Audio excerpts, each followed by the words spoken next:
Selamat pagi Indonesia. Anda menyaksikan seputar berita terkini pukul 10 WITA bersama saya Agus Jagatraya.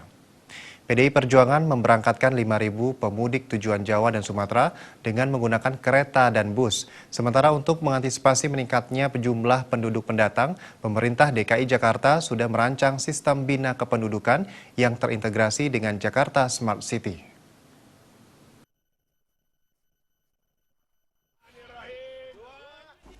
Setiap tahunnya hampir setengah warga Jakarta yang pergi meninggalkan Jakarta untuk berlebaran di kampung halamannya.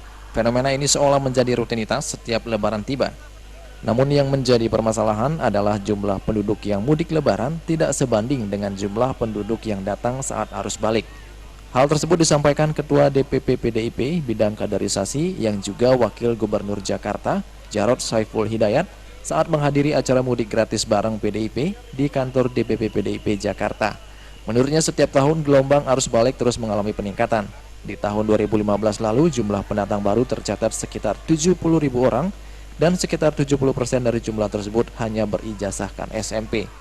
Atas dasar itulah Pemprov DKI merancang sebuah sistem yang mengatur dan mengontrol jumlah penduduk yang masuk ke Jakarta, di mana sistem tersebut sudah terintegrasi dengan Jakarta Smart City.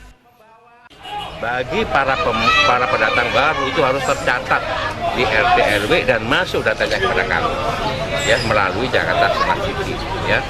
Kita tidak keras semacam operasi justisi lah sampai dengan itu ada tipiring, tidak. Tetap Jakarta sebagai kota terbuka, tapi terbuka yang terkendali, ada pengendaliannya, sehingga kita bisa mengontrol jumlah penduduk DKI. Karena bagaimanapun juga ini terkait dengan pelayanan kami dong, pelayanan kita dong, penyediaan infrastrukturnya, pelayanan kesehatannya, pendidikannya, macam-macam. Sementara dalam lebaran kali ini, PDI Perjuangan juga melepas sekitar 5.000-an pemudik secara gratis tujuan Jawa dan Sumatera. Mereka dibagi menjadi 2 kloter dan tempat pemberangkatan yang berbeda. Kloter pertama sebanyak 800 orang diberangkatkan dari Stasiun Senen, sedangkan sisanya diberangkatkan dari kantor DPP PDI Perjuangan dengan menggunakan 70 bis.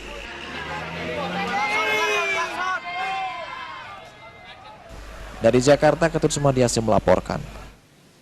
Ya pemirsa, nantikan kami di seputar berita terkini 1 jam mendatang. Selamat pagi dan sampai jumpa.